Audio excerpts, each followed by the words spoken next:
Good morning, everyone. Wow. It's DC where people speak back to you. Thank you for having me. I'm so honored to be here with you all. As you know, I traffic in metaphor. If I engage any economy at all, it is the economy of symbols, and linguistic ones at that.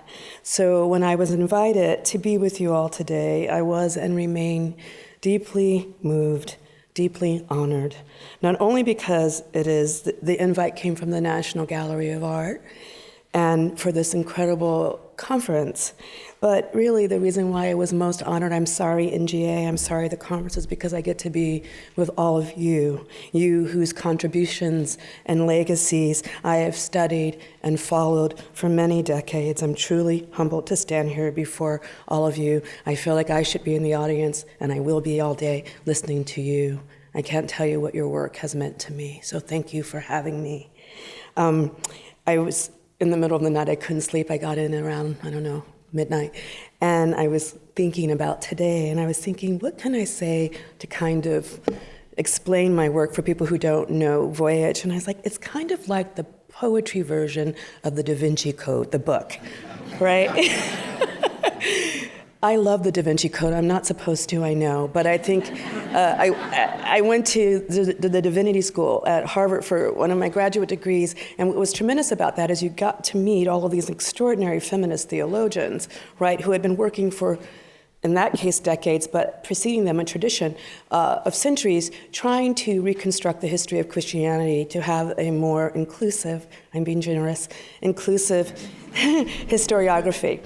Right? And so what the Da Vinci Code did was compress all of that extraordinary work by scholars into a page-turner, shoot 'em up, bang, go find the guy, right? And then slyly, Brown snuck in the history of feminist theology, right? I think about Voyage that way. I'm not trying to belittle myself or anything like that, but I'm trying to tell you what your work means to me. I'm being very gushing, and then I'll go on with the lecture. But I'm really trying to say thank you, truly, for the work that you all have done. It means so much to me and the world. So thank you for your contributions. This is Boarding the Voyage. I know, and it begins with the epigraph by Rainer Maria Rilke. This is Rilke. I know that nothing has ever been real without my beholding it. All becoming has needed me. My looking ripens things, and they come toward me to meet and to be met. Boarding the Voyage. By the end of it, I was on my knees. I'd enter a museum, drop to the ground, and ignore the art completely. I had learned, the art itself had taught me. Art made me kneel. It was my last day in the museum. A new exhibit had just opened, an exhibit of American colonial furniture. I was there to research an Egyptian temple, but ran quickly upstairs to see this new exhibit. I knew what to do now. I didn't look at the image. There was no need. Instead, I walked into the gallery, dropped to the ground, and crawled along the floor. Why would anyone desire to carve the foot of a Black woman at the end of a table leg?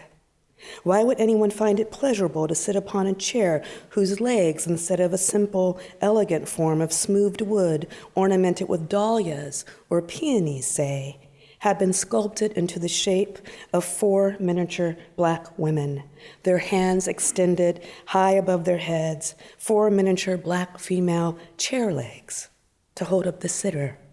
Which kind of sensation did that create? To place the backside of one's body down upon a seat supported by the 8 wooden brown female hands. Excuse me. A small Black female carved into the handle of a tool. Miniature Black women who could fit into your palm. A 3-inch long Black female carved into a knife handle so you could hold onto her body tightly whenever you sliced your daily bread. A palm-sized Black woman in your hand when you brushed your hair at night, looking absently into the mirror. A spoon handle, a drum, a hammer, a flute, Black body sculpted into the wooden frame surrounding a heroic painting of a white male on top of a white horse, riding triumphantly into war. Black female bodies ornamenting the tripods, the base of a table, sleeping inside the frame, selling, offering, tending in the background of innumerable paintings, bending, standing, waiting, ever a neck or hand or bending face tilting from behind a column, over a shoulder, from the margin, bringing the horses, carrying the hats, carrying the master's sword, his helmet, pulling his curtain back, holding a map, holding a glass filled with cool water, offering a bouquet of flowers. And all of the countless European stone fountains supported by submerged black torsos holding up all of the world's water. Our whole artistic history crawling with the decorative bodies of Black women. In Italy, in Florence, hangs The Birth of Venus, perhaps one of the world's most celebrated paintings. The goddess Venus stands naked inside a tremendous scallop shell, gliding along the waters, riding the shell like a vessel. It is her birth, but instead of coming to us as an infant, she arrives as an adult woman, fully formed, skin whiter than marble, golden tresses gathered together in one hand like endless blades of curling sea grass. Instead of her pointing to her breast, she places her other white hand delicately over her heart. She is attended by two gorgeous gods, a redhead and a bronze-colored brunette. They blow her shell toward shore. Pink flowers with lush red centers fall from the sky like morning rain. As they hover above Venus's shoulder, the whiter god wraps his arms and thighs around the darker one, as if not to fall from the sky. In the background, there is an outline of a shore. In the foreground, another female figure, also white, but this time with darker hair, this time fully dressed, awaits Venus's arrival. She holds open a brocade floral tapestry with which she gestures to cover the goddess's nakedness. The wind bellows inside of everyone's garments, creating the sensation of motion, and hence, perhaps more than all of the above, Botticelli's painting of Venus is actually Time's portrait too. Time stands captured, static, a statue. When I was a child looking upon this Venus, I would think that predictable thought. I want to stand inside a giant shell. I want red flowers to fall from the mouths of clinging angels. I want to hover in the heavens too. But what I didn't know was that the original models used for earlier paintings of Venus were Alexander the Great's mistress Campaspe, as well as an ancient Greek courtesan named Phryne. I know, it's just ancient gossip. I know you know better than I. But apparently, Phryne was so rich that after Alexander the Great destroyed the walls of Thebes, she vowed she would rebuild every brick, but upon one condition, that an inscription be engraved upon the new wall's face for everyone to see. Quote, destroyed by Alexander, restored by Phryne, comma, the courtesan, end quote. It's a fantastic story, but what a lush world our psyches might have become had we known the goddess Venus, the ultimate emblem of female beauty in the Western world, was originally modeled after a mistress and a whore. One day, a banal day of phone calls, cleaning, walking, fetching a child from the playground, watching that child go down the slide as you stand there wondering, how many more years will I be standing here at the foot of a slide watching life glide down? You turn the page of a book and there it is, an engraving, Voyage of the Sable Venus. Here, the goddess is not white as marble. Instead, she is celestial black. And not only that, but she is standing where she has never stood before throughout thousands of years of Western art, right in the middle of the canvas, right in the middle of the paper. She is not just a torso or head or scrap of a face. She is not holding a serving tray or selling fruit or hanging from a rope. Like her sister in Italy, she is poised atop a seashell, a black goddess gliding along the waves of a primordial ocean, balancing inside a giant scallop shell. In other words, the beginning of the world. The strapping and cut boy gods, may I have some water, please, someone?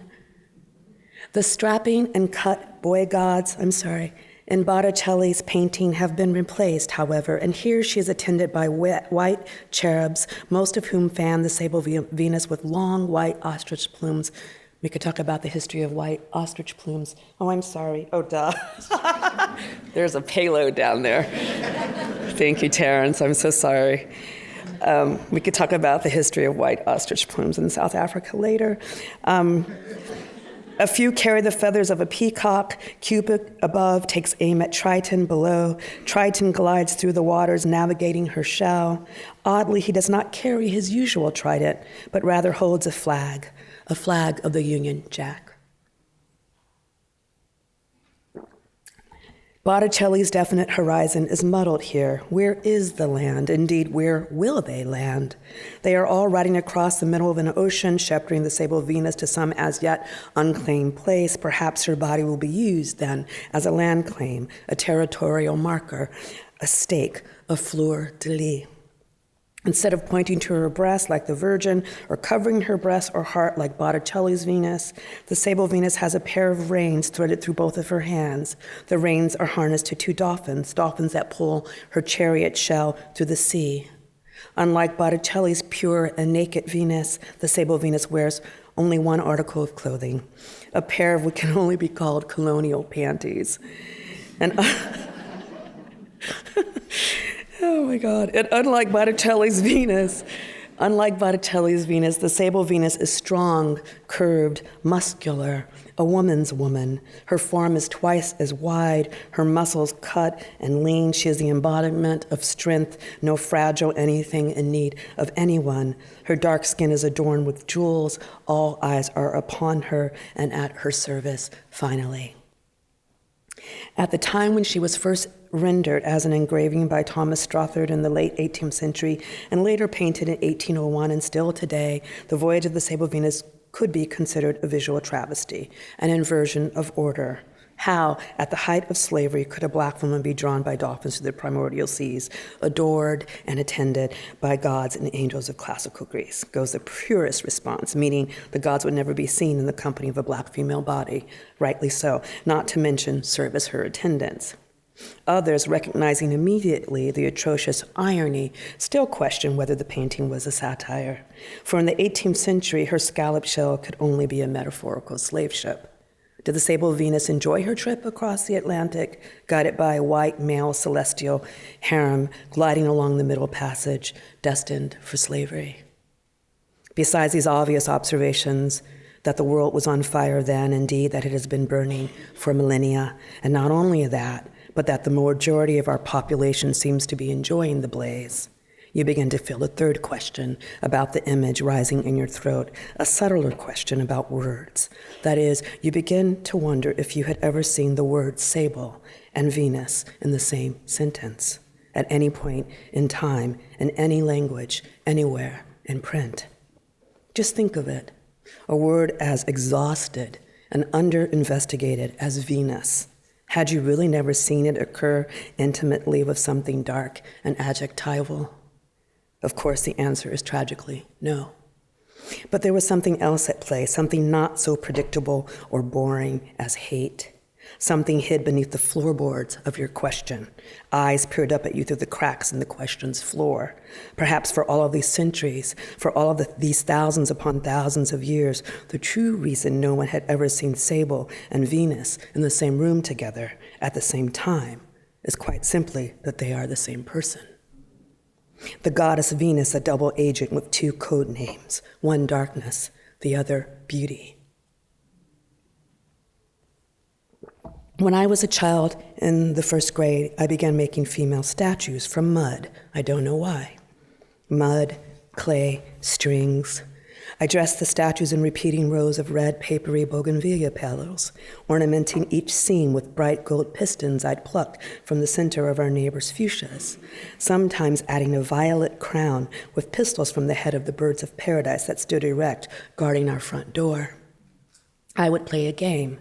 I would write a very short note that said only, love, then leave the note with the wet and ready statues anonymously at the front doors of the old ladies in our neighborhood. Ding dong ditch, ring the bell and run. Of love's mysterious arrival, the poet Rita Dove wrote that the occurrence is, quote, massive, inconvenient, undeniable, end quote. How like love art can be. A painting can have me at hello. I have gone out on dates with certain sculpture. I can court a photograph for lifetimes, waiting for her to marry me. But art seduction needn't be dramatic. In fact, sometimes it is as quiet as a drop of sweat silently tracing a downy line of hair down your back. Like love, we barely notice certain aspects of art until hours later when we wake with our clothes drenched. At other times, art takes us by the throat. It bends us, and we like it. Finally, something capable has claimed us, tamed us. If the art is good, it forces us to stay. Exceptional art, like exceptional love, forces us to cry out for mercy. Which is to say, I fell in love with the Sable Venus at first sight. It wasn't merely the iconicity that grabbed me by the neck, nor was it that deeply satisfying delight in seeing the white Venus replaced by the black, as delicious as that is, and it is. That gesture was too undemanding of myself, of history, which is to say, ever since Rome, we keep replacing the statues but continue playing the same, in my opinion, blinding games. Hey, I have an idea, let's take down one monument and replace it with another. That will fix our problems. But what if the real neuroses stems from our desire for monuments of any kind? Perhaps instead of looking up for an icon, we can look down and cherish and adore, even worship the people working quietly right beside us, or even more subtly working via memory right within us. Real beauty isn't tit for tat, as fun and even justified as revenge can be. So the Voyage of the Sable Venus for me was more than a visual sleight and a historical hand. That something more was the title. The Voyage of the Sable Venus was an epic written in one line. Frost medalist Marilyn Nelson once remarked that if one has the ear and takes the time, even the front page of the newspaper is laden with sonnets. The back of a cereal box contains songs. Language is an organ, as in a bodily organ, a musical instrument, which means that even when having an argument, we are singing. The title, The Voyage of the Sable Venus, contained the story of all our histories. Could it be, I wondered, that instead of the intellectual propaganda we call art history, the more honest, simple, and accurate narrative of art, of perception, of projection, in short, the development of our visual subconscious, was hiding right there in plain view, not, however, in the imagery, but simply in what the image is called, within the signs, within the words. Whenever I walked inside a museum, had I missed the obvious treasure because I had been seduced into looking at the paintings? Inside the title of any work of art, armies stand, horses, cannons, five-masted ships anchored in the harbor, the general watching death dance from on board. How had I missed it? Is it possible that titles can contain more art or as much art as the image itself, even titles like Anonymous and Untitled? Perhaps silence is the greatest epic of all. Or as one of my favorite and most astute cultural critics, Richard Pryor, once asked, are you going to believe me or your lion eyes? I had to see. I needed to see how I had been taught to see. I decided to go back. I decided to start my life over. If we considered an art title The True Portrait or The Hidden Image, what would we see? If we refused to look at the painting sometimes, could we perceive more of the art? Which story, which music would emerge? If darkness and beauty were the same agent, had she hid in other titles too? If we went back, if we went all over the world and looked at every object, every statue, every painting that included a black female figure in any way and wrote every title down, what would art's epic sing then? What recitations, repetitions, recollections, suites, what alliteration, rants, odes, meta, anaphora, which fixed and unfixed forms? Is language really a textual code or a visual one? Or is it both? Could a title perform like a painting? Is this a possible answer to that eternal, unanswerable question, what is a poem? And that question's hidden twin, what is an image? I never thought I would find more than just a few titles. I never thought I would travel through time. But after I began to write each title down, what began as a small experiment spanned into the history of art in the entire Western world. The museums were invisible graveyards. They were just sitting there, broken, defaced, unseen, a catalog of bodies. It was an invisible archaeology, an archaeology that crisscrossed time and space. Everywhere I went, I found them, just off, just to the edge, just beneath. Pieces of Black female bodies buried in plain sight. We were everywhere. Over the years, my project stopped being research, and I began to feel that although I lived in New York and although I was a mother with a 3-year-old son, carrying 4 bags of groceries while hauling him and his stroller up 4 flights of stairs, mashing him bananas and avocados during the day, there remained nevertheless a vast part of me that was leaving to serve on board a great ship only I could see. It just happened one evening as my son slept in his room, a Head Start neophyte, overjoyed with new toddler high society. It felt to me as if a vast and ancient ship birthed itself in the middle of our block, right outside my window in the East Village on 9th Street. Long before Hurricane Sandy would wash into our lives, flooding our building with 9 feet of water, that is, a year before someone's white leather sofa went floating down our street at 2 o'clock in the morning, I had already seen our block transformed into an ocean, and that ocean held a curious vessel that I knew had come only for me. The captain of the ship was the Sable Venus herself, and she gently demanded that I get on board. More than a boatswain, but always honored to be in her service, I understood my job was no longer academic, but something more open, more Catholic in the truest sense of that word. Why me, I wondered. Sometimes I thought it was because I was the one who had the most arms, the only one whose legs still worked.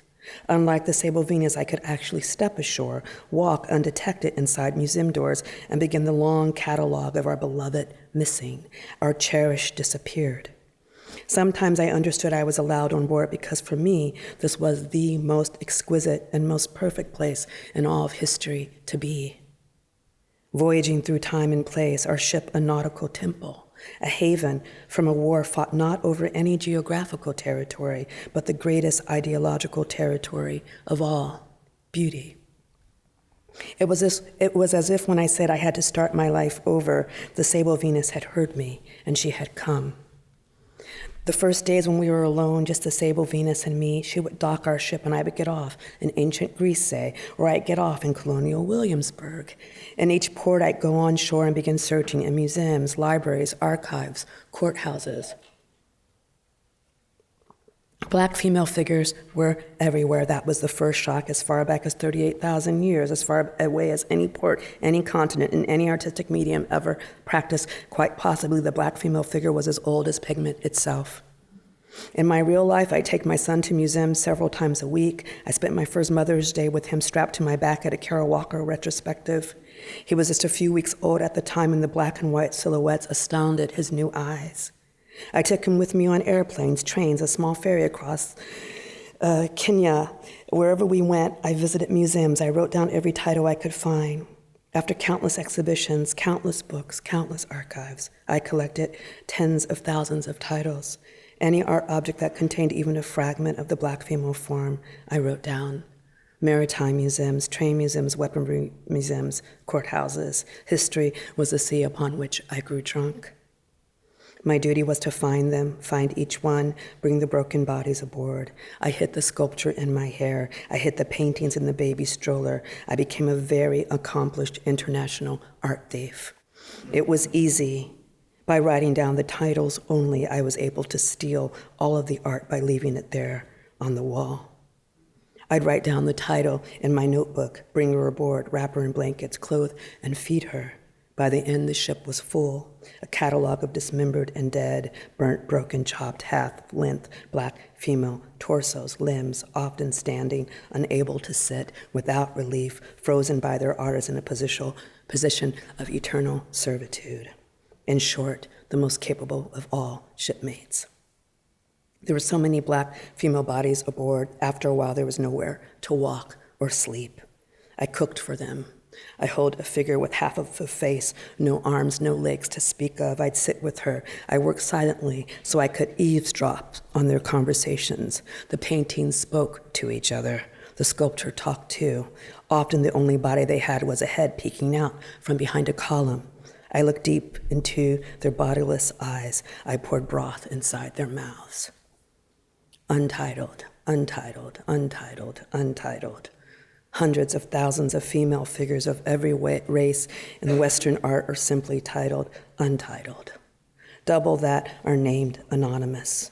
You could write the word untitled repeatedly on a piece of paper every day, all day for the next 100 years without stopping, and you would never reach the end of female namelessness. I began to grow wild inside. I felt as if I were on board, always at sea. I'd be sipping tea with a friend, but really I was standing on deck quietly watching the sharp horizon. Almost every figure was broken in some way. Everyone was dead, but the ship became a party. Brokenness, fragmentation was a given, if not our enduring strength, if not our anthem. What could anyone whole or alive truly know about living? It was an exercise in the redemptive power of silence. The art challenged me to stop speaking.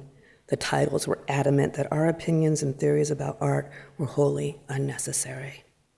I tried to write about it. I tried to write something else. I tried to write more, to say something about how it feels to be on your knees in a museum with a magnifying glass, to be under suspicion by the museum guards for doing nothing other than looking more closely. I tried to write about the hysterical laughter that would project from my mouth in the middle of the night as I discovered yet another unbelievably heinous art object, so sick the modern mind could never have conceived of it. Each time I tried to write about the art itself, I would find yet another image whose title, shockingly, could say more about human beings in a few words than any, forgive me, art historian, writer, or artist could accomplish in 1,000,000 pages with 1,000,000 images. What more was there to say? What can possibly be said? Perhaps the true museum, the honest archive, the eternal exhibit occurs and reoccurs within our own bodies. Perhaps the gallery is not material but memorial. Like Rothko's chapel, every image exalted in darkness. Or as Roland Barthes once said, a photograph is always invisible. It is not it that we see. When my son grew too large to carry on my back, I began to travel from my bedroom while he slept. Sometimes, because of the new forms of wireless access, I'd break into my favorite museums by going to an online exhibit. I'd go roller skating through the Met at 2 a.m. I'd sit at night in the Temple of Dindor. I'd eat a bag of barbecue potato chips and offer some to the Mona Lisa. Matisse and I became wild lovers. I two-tined him with Lorette. But then the ever-suave Gordon Parks stole me away from her in 2 moves. Or maybe we were more like a ship of black female pirates, and I was the only one who could pass. I was cursed, you see. I had a whole face. But we used my body's wholeness to our advantage. I could get in, I could get past the guards, and perhaps that is why they chose me, these pirates. I grew my hair long like black seagrass. Friends thought it was because I wanted to be glamorous, but the true reason is I could hide my invisible tools and weapons near my long hair, pushing a bourgeois $500 baby stroller. No one suspected me of my true calling, thievery. We went all over time because we were all over time. History was a tunnel or a river or a lane. History was a sky full of stars. History was a rope, a gate, a laboratory run by the deranged. History was a compass. By the end, the ship was full of fragments, a catalog, dismembered, dead, which is to say, again, the most capable of all shipmates. Every day, every hour, there were countless surprises. My eyes changed color, sepia, onyx, tar, tiger's eye. I began to cackle out loud to myself. Western art seemed to hold a long black secret, and I could finally see it. Beauty is not pretty. Beauty and pretty are enemies. Pretty is a yes man dressed in colonial drag, passing for a lady. While beauty is a double agent, beauty is a war cry, and her first commandment is to stay well hidden.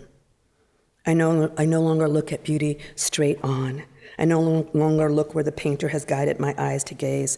I tilt my head, I turn my body to the left and try to discover her strange existence from my periphery. At some point, I blur my eyes.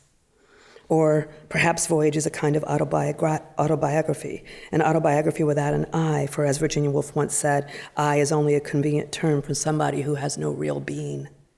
Or Voyage is an autobiography where the I isn't significant, isn't the protagonist. Perhaps history is both hero and villain, which is a kind way of saying perhaps history is that lover I both hate and adore. I cannot quit her. I'm going to skip here because you guys are art historians, this is the part where I talk about the history of the Black Virgin and how pervasive and alive is her cult and always has been. And how when I got to the Christian period, I was so perplexed. I'm embarrassed to say that because I went to divinity school. I was looking, after all the ancient research you do and all the degradation, you don't expect to find the Mother of God to be on a throne and exalted. So that's what this part is that I'm skipping, but just for time's sake, I'm going to move ahead. But that's what I'm skipping, just so you know. We can talk about it maybe in the Q&A. God bless Poland is all I have to say.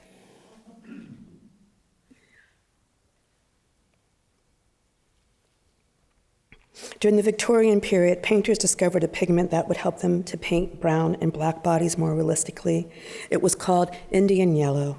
The yellow was so rich that it created a more lifelike depth than brown skin. Until that time, no one really knew how to paint black bodies well. Brown bodies.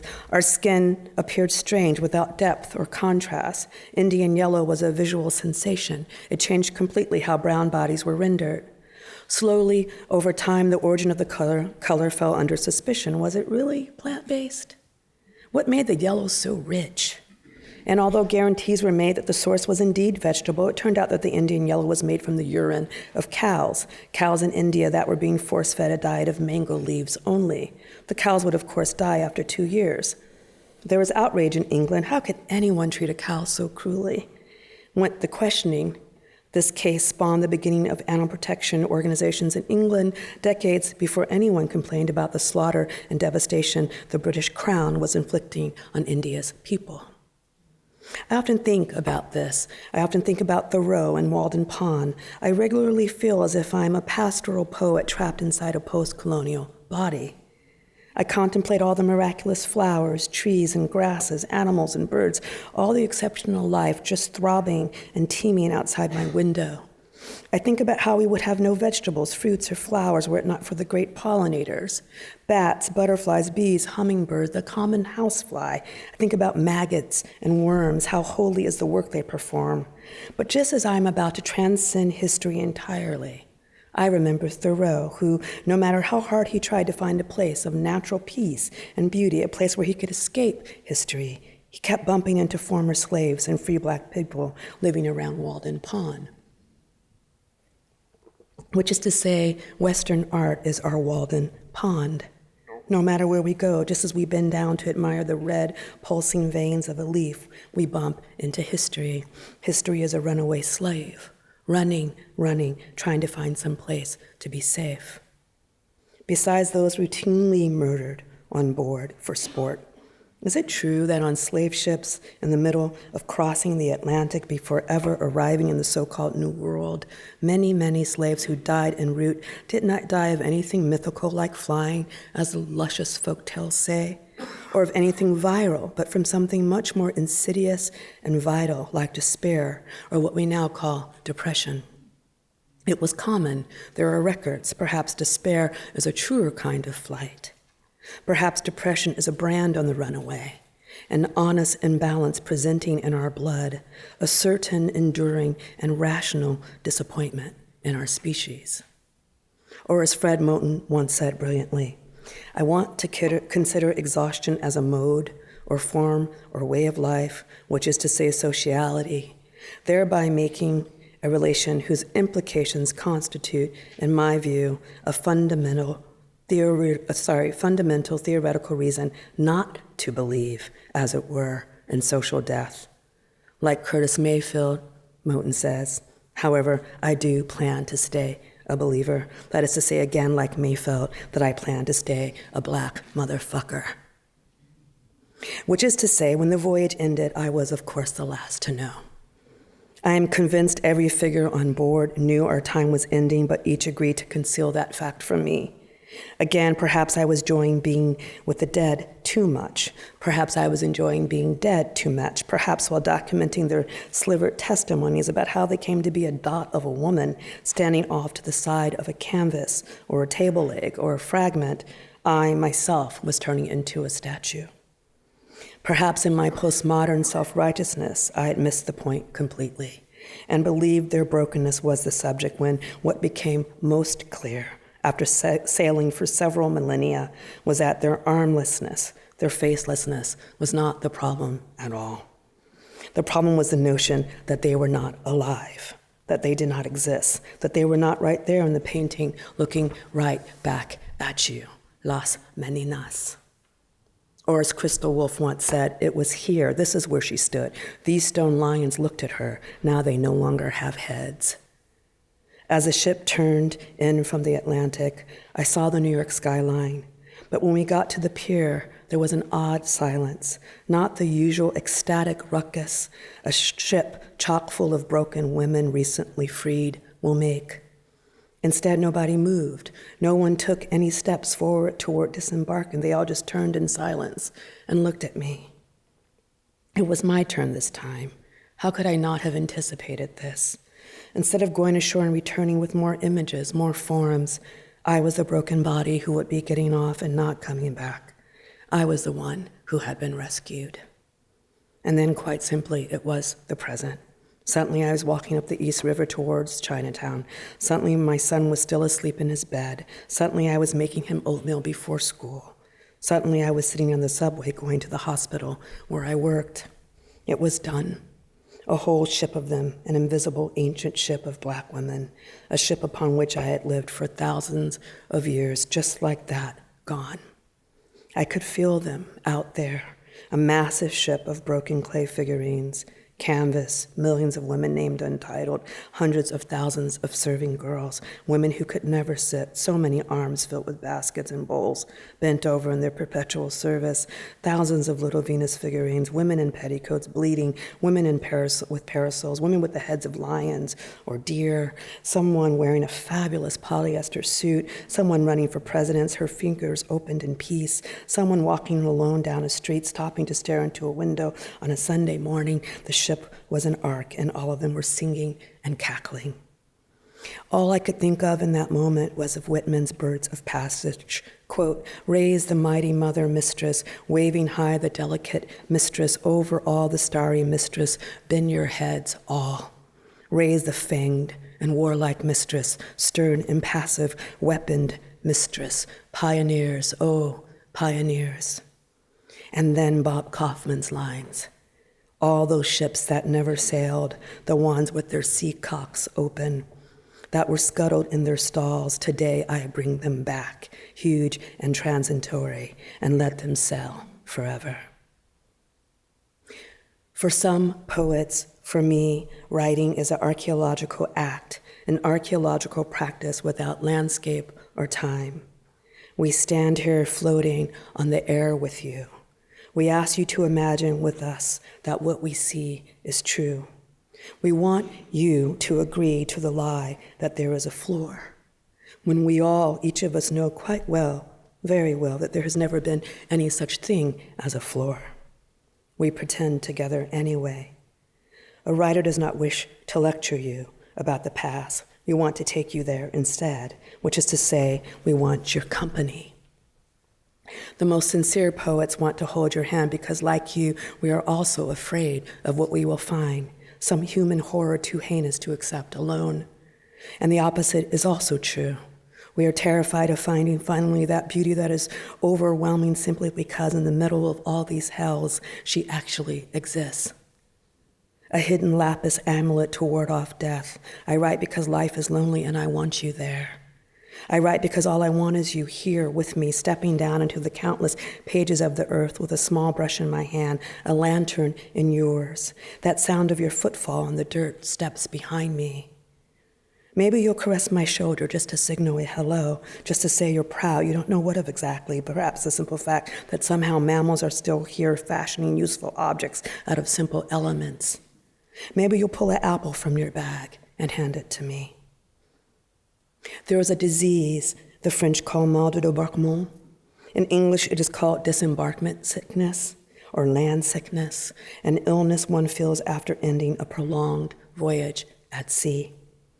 After the trip has ended, one still feels the ocean rocking beneath one's feet. The whole room sways as if the house were floating atop an ocean. You get seasick while sleeping in the suburbs. You never stop hearing the ship's bell, quietly but symphonically ringing the hours of your watch. There is no cure. Sometimes the only remedy is to get back on a boat, to go back to sea, which is to say some part of me remains tied to her mast. Still, how like love art can be. Art stands there before you full of caresses, but at a distance, as when that hand I have watched for years, studying every single line, is finally in the same room, reaching toward mine. I do not think of the person to whom the hand belongs. Instead, all I can feel is beauty. At a dinner party, as I dip something into a bowl, just your sly glance from the far end of the table makes me think of that ship in Yemen pulling into Mocha during 1760, the trade, the horses, the inventory, a pen and ink drawing of a man in a brocade floral gown, holding a long, thin brass pipe inlaid with mother of pearl, smoking. Or while making love, the pleasure so visual, I am standing in a temple, simultaneously bending over to pick up a Venus figurine at my feet. Like art, I am only attempting. Like art, I don't know how to let love near. Like art, your mouth leaning into mine is too much. Be still. I want to say, please just be still. Look. But that isn't the entire truth. It would be most revealing to say, I am afraid. But what I am most frightened to say is, please, sit here. Read to me. Thank you.